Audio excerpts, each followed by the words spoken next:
Price lord. Christ Media YouTube ചാനലിലൂടെ ദൈവത്തിന്റെ വചനം ശ്രവിക്കുന്ന എല്ലാ പ്രിയപ്പെട്ടവർക്കും വീണ്ടും വരുന്നവനായ യേശു ക്രിസ്തു നാമത്തിൽ സ്നേഹത്തെയും വന്ദനത്തെയും ഒരു പ്രാവശ്യം കൂടി അറിയിക്കുന്നു.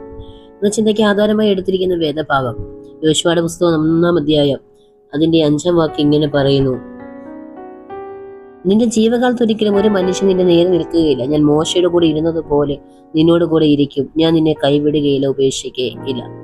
ഇവിടെ നമുക്ക് കാണുവാൻ കഴിയുന്നത് യോശുവയോട് ദൈവം സംസാരിക്കുന്ന ദൈവത്തിന്റെ ആലോചനയാണ്, ദൈവിക വാഗ്ദത്തമാണ് ഇവിടെ. നമുക്കറിയാം, മോശയോടൊപ്പം മിസ്രൈം ദേശത്ത് നിന്ന് കനാൻ ദേശത്തേക്ക് വാഗ്ദത്ത നാട്ടിലേക്ക് പുറപ്പെടുവാൻ ഇറങ്ങി തിരിച്ചവരുടെ കൂട്ടത്തിൽ മോശയോടൊപ്പം യാത്ര ചെയ്ത ഒരു വ്യക്തിയാണ് യോശുവ. എന്നാൽ മോശയുടെ മരണശേഷം മരിക്കുന്നതിന് മുമ്പായി യോശുവയെ ഇസ്രായേലിന്റെ നായകനായി നിയമിക്കുന്ന നമുക്ക് ആവർത്തന പുസ്തകം 34 അധ്യായത്തിൽ കാണുവാൻ കഴിയും. അപ്പോൾ 90 വയസ്സുള്ളവനായപ്പോഴാണ് ഇസ്രായേലിന്റെ നായകനായി യോശുവയെ ദൈവം നിയമിച്ചത്. അതിനുശേഷം മോശ മരിച്ചു. അതിനുശേഷം ഇസ്രായേൽ മക്കളെ വാഗ്ദത്ത നാട്ടിലേക്ക് നയിക്കുകയും ശത്രുക്കളെ ഒന്നായി കീഴടക്കി ദേശം കൈവശമാക്കി. അതായത് ഇസ്രായേലിന്റെ 12 ഗോത്രങ്ങൾക്ക് ഈ ദേശങ്ങളെ വിഭാഗിച്ചു കൊടുക്കുകയും ചെയ്തു. ഈ ദേശങ്ങളെ പിടിച്ചടക്കി വെച്ചിരുന്ന കനാന്യരുടെ മ്ലേച്ഛതകളും അവരുടെ വിഗ്രഹാരാധന, ലൈംഗിക പാപങ്ങളും നരബലിയും മനുഷ്യരെ ബലികൾ അവരുടെ ദേവന്മാർക്ക് വേണ്ടി ബലി കൊടുക്കുന്ന ഒരു സമ്പ്രദായം കനാൻ ദേശത്ത് ഉണ്ടായിരുന്നു. അതെല്ലാം എന്ത് ചെയ്തു? ആ ദേശത്ത് നിർമൂലമാക്കുന്ന ദൈവത്തിന്റെ ശാപം അവിടെ വരേണ്ടതിന് ആ ദേശത്തിന്റെ പാപം അവർക്ക് തന്നെ നിർമൂലമാകുന്നതിന് അതിന്റെ ആ ശാപം ജീവിതത്തിൽ തന്നെ ദൈവകോപം അവരെന്ത് ചെയ്തു?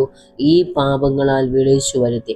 അങ്ങനെ ഇസ്രായേൽ ജനത്തിന് വേണ്ടി ദൈവം വാഗ്ദത്തം ചെയ്ത കനാൻ ദേശത്തിലേക്ക് മോശയുടെ ഒപ്പം നടന്ന യോശുവ നമുക്കറിയാം, യോശുവയുടെ പുസ്തകം 1 അധ്യായത്തിൽ പറയുന്നുണ്ട്, മോശയുടെ ശുശ്രൂഷകനായ യോശുവ കനാൻ ദേശത്തേക്ക് എന്ത് കടന്നുപോയി. ആകെ നീ നിന്റെ ജനമൊക്കെയും പുറപ്പെട്ട യോർദാൻ അക്കരെ ഞാൻ ഇസ്രായേൽ മക്കൾക്ക് കൊടുക്കുമെന്ന ദേശത്തേക്ക് കടന്നു പോകുവേൻ എന്ന് പറഞ്ഞു. അവിടെ നമുക്ക് കാണുവാൻ കഴിയും. എന്നിട്ട് പറയാം, നിങ്ങളുടെ ഉള്ളംകാൽ ചവിടുന്ന സ്ഥലമൊക്കെയും ഞാൻ മോശയോട് കൽപ്പിച്ചതുപോലെ നിങ്ങൾക്ക് തന്നിരിക്കുന്നു. നമുക്കറിയാം, ഈ ഇസ്രായേൽ മക്കളുടെ സ്വഭാവം അറിയാവുന്നതുകൊണ്ട് യോശുവയ്ക്ക് അവരോട് എന്ത് ഭയമുണ്ട്. കാരണം മോശയെ അംഗീകരിച്ചതുപോലെ എന്നെ ഈ ഇസ്രായേൽ ജനം അംഗീകരിക്കുമോ? മോശയുടെ കയ്യിലൂടെ വിടുതലുകൾ കണ്ടിട്ട് ഞാനിനിയും ഇവരെ നടത്തുമ്പോൾ, അല്ലെങ്കിൽ ഇവർക്ക് മുന്നായകനായി ഞാൻ നിൽക്കുമ്പോൾ, മോശയ്ക്ക് പകരമായി ഞാൻ നിൽക്കുമ്പോൾ ഇവരെന്നെ അംഗീകരിക്കുമോ എന്നുള്ള ഒരു ഭയം യോശുവയെ ഭരിച്ചിരുന്നതായി നമുക്ക് കാണുവാൻ കഴിയുന്നുണ്ട്.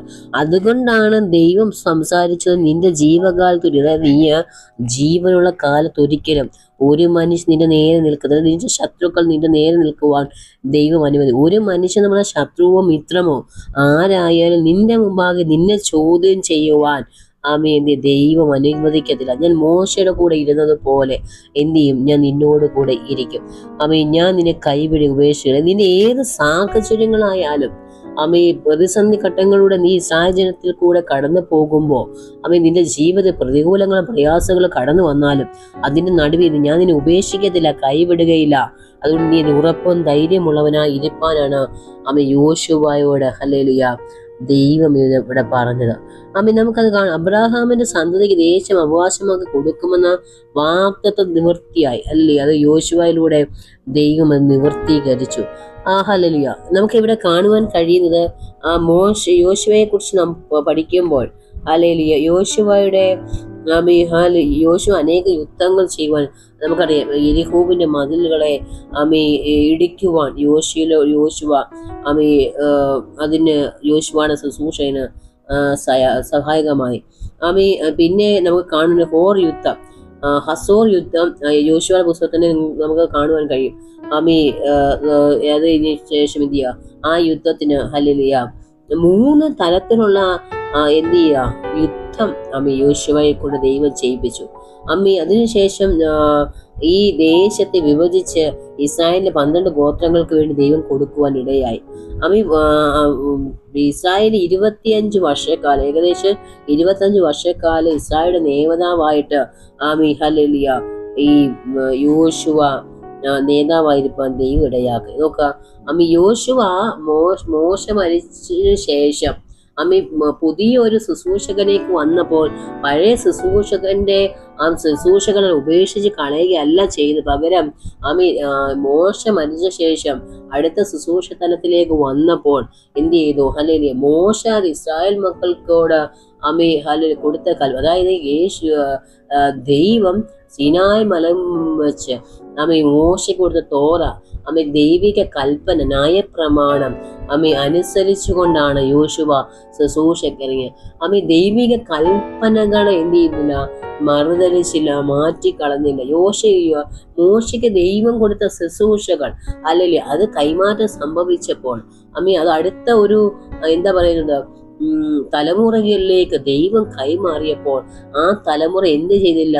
ദൈവത്തിന്റെ ന്യായപ്രമാണം ഉപേക്ഷിച്ച് കളയാതെ ദൈവ ന്യായപ്രമാണത്തെയും ദൈവ വഴികളെയും മുറുകെ പിടിച്ചുകൊണ്ട് യാത്ര ചെയ്യുവാനിടയെ. നമുക്കറിയാം, ഈ യോശുവയുടെ ജീവിതത്തില് യോശുവ ദൈവത്തോട് വിശ്വാസത്തോടെ വ്യക്തിയായിരുന്നു, അനുസരണമുള്ള വ്യക്തിയായിരുന്നു.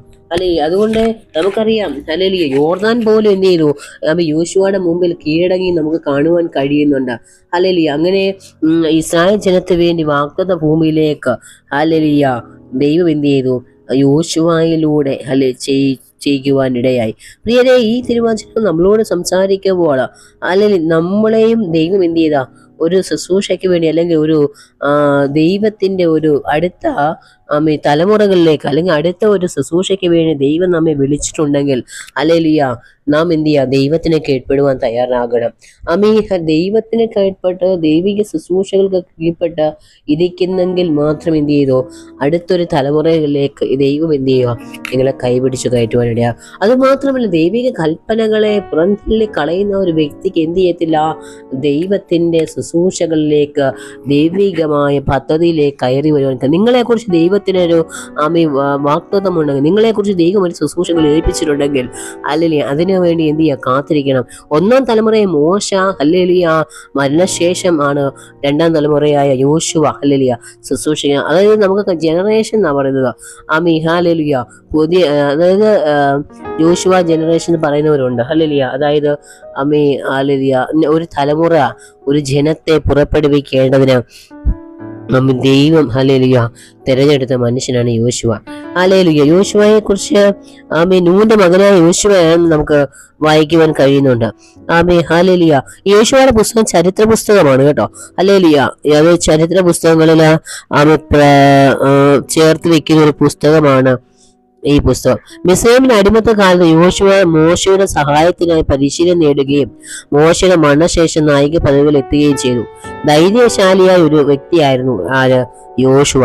ബുദ്ധിമാനായ സൈനികനാണ്, നിഷ്കളങ്ക ബുദ്ധിയുള്ളവനാണ്, പ്രവാചകനാണ്, ആത്മീയ ശക്തനായ നേതാവാണ് എന്ന നിലകളിലൊക്കെയും യോശുവ തിളങ്ങിയിരുന്നു. ദൈവം തിരഞ്ഞെടുത്തവനെ കുറിച്ചുള്ള കാര്യങ്ങളാണ് ഇവിടെ പറഞ്ഞത്. അതുകൊണ്ട് ഇന്ന് ദൈവത്തിന്റെ വാഗ്ദത്തങ്ങൾ, ദൈവിക ആലോചനകൾ അല്ലെങ്കിൽ ദൈവം നിങ്ങൾക്ക് നൽകുമ്പോൾ അത് മറ്റുള്ളവരിലേക്ക് നിങ്ങൾ എത്തിക്കുമ്പോൾ ഒരുപക്ഷെ അവർ നിങ്ങൾക്ക് പ്രതികൂലമാകുമോ എന്ന് നിങ്ങൾ ചിന്തിച്ചാലും അനുകൂലമായിരിക്കുന്ന ഒരു ദൈവം നിങ്ങളുടെ കൂടെയുണ്ട്. അതുകൊണ്ട് ദൈവം നിങ്ങളെ ഏൽപ്പിച്ച ശുശ്രൂഷകൾ ചെയ്യുവാൻ നിങ്ങളെ ദൈവം പ്രാപ്തരാകട്ടെ. അതിന് നിങ്ങൾ ഒരുങ്ങുക.